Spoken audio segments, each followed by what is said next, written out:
Hi hello అందరికి నమస్తే. నేను మీ జర్నలిస్ట్ రవీందర్. వెలుగు టీవీ కోసం ఎక్విప్మెంట్ అవసరం కోసం సహాయం అడిగితే ప్రతి ఒక్కరు కూడా స్పందిస్తున్నారు. వారందరికీ పేరు పేరున ధన్యవాదాలు తెలియజేసుకుంటూ టాపిక్లోకి వెళ్తే, జగన్మోహన్ రెడ్డి గారు హే రామ్ సేవ్ ఆంధ్ర అని ఒక మాట అన్నాడు. దాని యొక్క ప్రభావం, ఆ మంటల ప్రకంపనలు ఎలా ఉన్నాయంటే, ఈ కూటమికి కానీ కూటమిని జాకిలు పెట్టే లేపేటువంటి మీడియా ఒక కడుపు మంట చల్లారడం లేదు. మరి కడుపు మంట చల్లారాలంటే ఏం చేయాలి? అది వైసీపీ సోషల్ మీడియాకు బాగా తెలుసు. ఆంధ్రప్రదేశ్లో ఉన్నటువంటి విజ్ఞానవంతులు ఎవరైతే ఉన్నారో, చైతన్యవంతులు ఎవరైతే వాళ్ళందరికీ బాగా తెలుసు. కాబట్టి ఆ కడుపు మంటకు మందు కూడా సోషల్ మీడియా వేదికగా ఆ ట్రీట్మెంట్ ఇచ్చే పరిస్థితి చూస్తూ ఉన్నాం.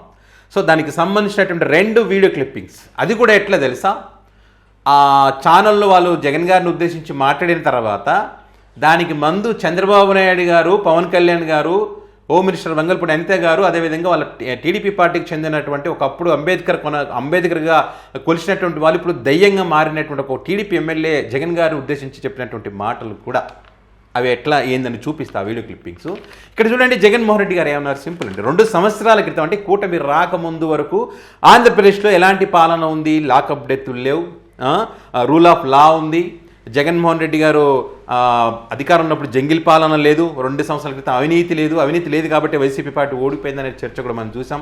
ప్రశ్నించే గొంతును ఎక్కడ కూడా నొక్కలేదు. కానీ కూటమి ఏం చేస్తూ ఉంది, నొక్కేస్తూ ఉంది. అది కూడా టీడీపీ పార్టీ ఎమ్మెల్యేల గొంతు కూడా నొక్కుతూ ఉంది.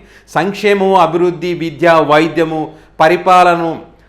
పరిపాలన విప్లవాత్మకమైన మార్పులు తీసుకొచ్చిన పరిస్థితి గతంలో. ఇప్పుడు మాత్రం శవాలు మాయం చేయడం, సీసీ ఫుటేజ్లు మాయం చేయడం, ఉప ముఖ్యమంత్రిని ఏమనంటే ఉప చట్టాలు పెట్టడం. జగన్మోహన్ రెడ్డి అధికారం ఉన్నప్పుడు బీహార్ అన్న వాళ్ళు ఇప్పుడు అదే పరిస్థితి. జంగిల్ రాజ్ అంటే ఇది బీహార్లో పరిపాలన ఎలా ఉందో దాన్ని జంగిల్ రాజ్ అంటే ఇప్పుడు ఆంధ్రప్రదేశ్ అదే జరుగుతూ ఉన్నది, జంగిల్ రాజ్ పాలన. అదే జగన్మోహన్ రెడ్డి గారు అన్నారు, ఇవన్నీ ఉన్నాయి కదా, మీరు చివరికి ఎన్టీ రామారావు గారు బతికి ఉండి మీ పాలన గురించి మాట్లాడితే ఎన్టీ రామారావు గారిని కూడా రౌడీ షీటర్గా చేసేటువంటి మనుషులు మీరు అని చెప్పి ఇలాంటి పరిస్థితులు ఉంది, నా రాష్ట్ర ప్రజలను కాపాడండి అని హే రామ్ అని అడిగాడు జగన్మోహన్ రెడ్డి. అందులో జగన్మోహన్ రెడ్డి గారు ప్రస్తావించినటువంటి అంశాలన్నీ వదిలేసి హే రామ్ ఎట్లా అంటావు, ఇది అవమానం కదండి, ఎట్లా అవమానం నాకు అర్థం కాలేదు, కించపరచడం ఎట్లయితే నాకు అర్థం కాలేదు. ఒకసారి కడుపు మంట ఎట్లా ఉందో చూడండి. జగన్మోహన్ రెడ్డి గారు ట్వీట్ చేశారు, హే రామ్ సేవ్ ఏపీ అంటే హే రామ్ అని ఎందుకు అన్నాడు? ఆయన క్రిస్టియన్ కదా, ఆయన క్రిస్టియనే, ఆయన రాజకీయ క్రిస్టియనే అయితే ఏంటి ఇప్పుడు హే రామ్ అనొద్దా? మరి ఒక క్రిస్టియన్ గురించి మీరు ఎందుకు మాట్లాడుతున్నారు? మాట్లాడకూడదు కదా. మాట్లాడతారు, మీరు మాట్లాడితే కరెక్ట్, మీరు ప్రశ్నిస్తే కరెక్ట్. జగన్మోహన్ రెడ్డి గారు ప్రశ్నిస్తే జగన్మోహన్ రెడ్డి గారు మాట్లాడితే తప్పు. మీరు జాకిలు పెట్టే లేపేటువంటి లీడర్లు హే రామ్ అనొచ్చు, హే అల్ అనొచ్చు, ఏ ఎస్ అనొచ్చు, వాళ్ళు తప్పు లేదు, వాళ్ళు కించపరిచినట్టు కాదు. ఇక నాకు అర్థం కానిది ఏంటంటే, హే రామ్ అంటే ఎక్కడ కించపరిచినట్టు నాకు అర్థం కాల. ఇప్పుడు అంటే ఒక కొంతమంది యొక్క మనోభావాలు దెబ్బతీసి వాళ్ళలో ఏదో అంటే నిజంగా అవమానించాడేమో జగన్మోహన్ రెడ్డి అనుకుని ఒక ఆలోచనని కలిగిస్తూ ఉన్నారు. వీళ్ళ మీద పెట్టాలి కేసులు. ఎవరైనా ఏదైనా భగవంతుడా, దేవుడా, పరమేశ్వర, ఈశ్వర, అల్లా ఇట్లా ఏదైనా అనుకోవచ్చు, తప్పేముంది?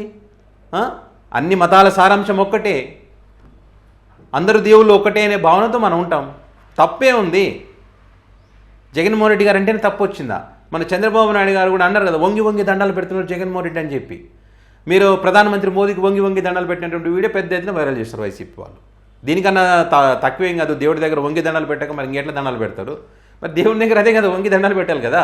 కష్టం వస్తే హే రామ్ అంటాం, తప్పే ఉంది. ఈశ్వర అంటాం, తప్పే ఉంది. దాంట్లో తప్పు ఉంది ఏమన్నా? అవమానపరిచినట్ట. దేవుని మొక్కితే దేవుని తలుచుకుంటూ కూడా తప్ప. ముఖ్యంగా అది కూడా తన కోసం కాకుండా ఆంధ్ర రాష్ట్ర ప్రజల భవిష్యత్తు కోసం మొక్కితే తప్ప, వాళ్ళని రక్షించమని కోరితే తప్ప. ఇంతకంటే దిగజారరు అనుకున్న ప్రతిసారి దిగజారిపోతా ఉన్నారు వీళ్ళు. మిగతా తిరుపతికో ఇంకో టెంపుల్కో వెళ్ళవచ్చు, కానీ అది ఇచ్చనే కదా. కానీ హే రామ్ అన్నాడు ఎందుకు? Hey Ram save AP, save Andhra Pradesh అంట అనొద్దా? సేవ్ ఆంధ్ర అనొద్దా? ఆంధ్రప్రదేశ్ నాకు అర్థం కాదా? నీకు అర్థం కాదు, కడుపు మంట ఉంది కాబట్టి అర్థం కాదు. దేవుడే అయినప్పుడు ఓ జీసస్ సేవ్ ఆంధ్రప్రదేశ్ అనొచ్చు కదా, జీసస్ కూడా కాపాడగలడు కదా. హే అల్లా అని కూడా అనొచ్చు కదా, ఆయన కూడా కాపాడగలడు కదా ఆంధ్రప్రదేశ్ ని. హే రామ్ అని ఎందుకు అన్నావు? అంటే హే రామ్ అంటే కాపాడా దేవుడు? అంటే హే రామ్ అనకూడదా? అంటే రాముడు దేవుడు కదా మీ దృష్టిలో? ఆంధ్రప్రదేశ్ ప్రజల యొక్క కష్టాలు తీర్చలేడా దేవుడు? అదే కదా మీ ఉద్దేశం, మీరే కించపరుస్తున్నారు కదా. జగన్మోహన్ రెడ్డి గారు అనుకుని ఉండొచ్చు, హే రామ్ అంటే ఆ భగవంతుడు కాపాడుతాడేమో నా ప్రజలను అనుకొని ఉండొచ్చు, రక్షిస్తాడేమో అనుకొని ఉండొచ్చు. మీరేమంటున్నారు, అలా అనకూడదు, ఏ అల్లా అని ఉంటే బాగుండే, ఏ యేసు అని ఉంటే బాగుండే, వాళ్ళు కాపాడతారు కదా అంటే మీరే అంటున్నారు, మీరే అవమానిస్తారు, జగన్ గారు కాదు. అంటే హిందువులని టార్గెట్ చేయడం, ఇండైరెక్ట్ గా చూడండి హిందువులని కించపరచడం. చంద్రబాబు నాయుడు గారు అప్పట్లో బీజేపీతో లేదు, ఇది క్రిస్టియన్ ఓట్స్ తో పనిపడింది. అప్పుడు ఇదే చంద్రబాబు నాయుడు గారు ఏమన్నా 2009లో 746 జీవో 747 జీవో వైఎస్ఆర్ గారు ఇచ్చినారు, మేము వచ్చినా క్యాన్సిల్ చేస్తామన్నాడు అన్నాడు. ఆ వీడియో రికార్డ్ పే చేయి మా చంద్రబాబు ఇది తీసేస్తాం. తెలుగుదేశం పార్టీ దీనికి వ్యతిరేకంగా ఉంటాం, రేపు అధికారానికి వస్తాయి ఈ 2 జీవాలు కూడా తీసేస్తామని చెప్పి కూడా నేను మీ అందరికీ ఆలోచిస్తున్నాను. దీని ఏమంటారు మళ్ళీ, జీవోలను తీసేస్తా అని చెప్పాడు అప్పుడు, ఇచ్చారు అని చెప్పి. అంటే మనం ఎక్కడికి పోతే అక్కడ వాళ్ళ పాట పాడతాం, వాళ్ళ ఓట్లు అవసరం కాబట్టి. జగన్మోహన్ రెడ్డి గారు ఓట్ల కోసం అనలేదు, ఇప్పుడు ఎలక్షన్స్ కూడా లేవే. రాష్ట్రంలో పరిస్థితులు ఏ రకంగా ఉన్నాయో వాటిని వివరిస్తూ మాట్లాడినటువంటి మాటలే కదా, దాన్ని కూడా తప్పు పట్టేస్తే ఎట్లా మనం. ఇంకా మందు ఎట్లా ఉందో చూడండి, ఇంకా మంది ఇచ్చారు, వీడియో వేసుకో.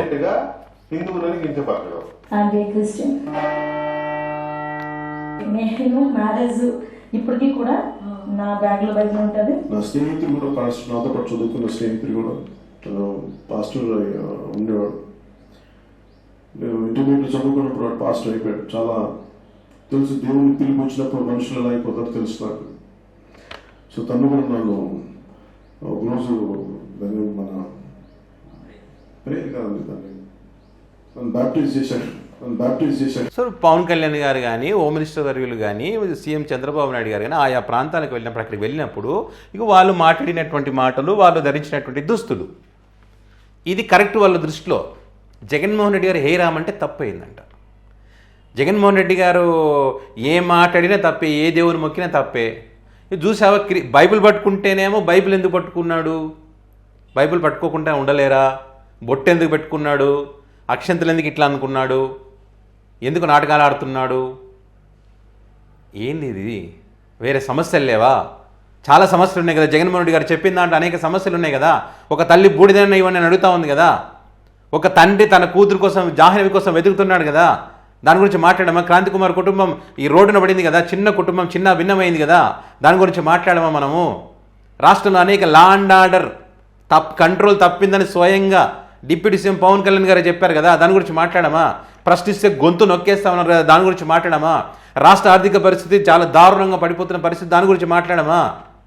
ఇవేవి రావంటే జగన్మోహన్ రెడ్డి గారు హే రామ్ అనేది మాత్రం వీళ్ళకి హైలైట్ అయింది, దాని గురించి మాట్లాడతారంట. ఇంత దారుణం ఎక్కడైనా ప్రపంచంలో ఎక్కడైనా చూస్తామా? ఆంధ్ర రాష్ట్ర ప్రజల కోసం మాట్లాడితే, ఆంధ్ర రాష్ట్ర ప్రజల సంక్షేమం అభివృద్ధి జరగాలని చెప్పి వీళ్ళు చేసినటువంటి అవినీతి అక్రమాలను లేవనెత్తి ప్రశ్నిస్తుంటే ప్రతిదీ కూడా విత్ డేటా ఎవిడెన్స్తో సహా జగన్మోహన్ రెడ్డి గారు చూపించడం జరిగింది. దానికి సంబంధించి ఏ ఒక్క అంశానైనా మీరు ప్రస్తావించి మాట్లాడారా? అనేక అంశాలు ప్రస్తావించారు కదా. ఏ రకంగా సీసీ ఫుటేజ్ కానీ, ఆ క్లౌడ్ సర్వర్లో దాంట్లో ఉన్నటువంటి ఎట్లా పోయి డిలీట్ అయింది, 18 నెలలుగా ఎందుకు డిలీట్ అయింది, కృష్ణలంక పోలీస్ స్టేషన్ పరిధిలో ఉన్నటువంటి సీసీ ఫుటేజ్ ఎట్లా డిలీట్, ఇన్ని ప్రతిదీ అడిగారు. దాని గురించి ఒక్కటైనా ఆన్సర్ ఇవ్వగలరా? మీరు ఇచ్చారా? ఇయ్యరు, మాట్లాడరు. ఏమనంటే జగన్మోహన్ రెడ్డి శవ రాజకీయాలు చేస్తున్నారు, కుల రాజకీయాలు చేస్తున్నారని మాట్లాడతారు. మీరు చేస్తున్నది ఏంటిది? ప్రశ్నలకు ఆన్సర్ ఇవ్వకుండా మీరు మధ్య చిచ్చు పెడతా ఉన్నారా? అదే కదా పెట్టడం అంటే. సో ఇంకొకటి చూడండి, జగన్మోహన్ రెడ్డి గారు దేని గురించి మాట్లాడారో, జగన్మోహన్ రెడ్డి గారి క్యారెక్టర్ ఏందో, తన పాలనలో జంగిల్రాజ్ పాలన ఇది, జంగిల్రాజ్ పాలన అది కాదు, వీళ్ళు ఏదైతే గొడ్డలి పార్టీ ఆ పాలన ఈ పాలన విధ్వంసం అన్నారు కదా, ఆ పాలన అద్భుతం అని చెప్పి వీళ్ళ ఎమ్మెల్యేనే చెప్తున్నా. ఒకప్పుడు జగన్మోహన్ రెడ్డి గారిని టార్గెట్ చేసినటువంటి వ్యక్తే. జగన్మోహన్ రెడ్డి మీద పోరాటం చేసిన రోజు కూడా నా మీద ఎప్పుడు దాడి చేయడానికి, నన్ను చంపడానికి ప్రయత్నం చేయలేదు. ఇప్పుడు తిరువూరు శాసనసభ్యుడిగా తిరువూరు ప్రజల అభివృద్ధి కోసం, తిరువూరు ప్రాంత అభివృద్ధి కోసం, ఆ అభివృద్ధిలో భాగంగా పేకాట క్లబ్లు మూసేసినందుకు నా మీద దాడి చేస్తారా?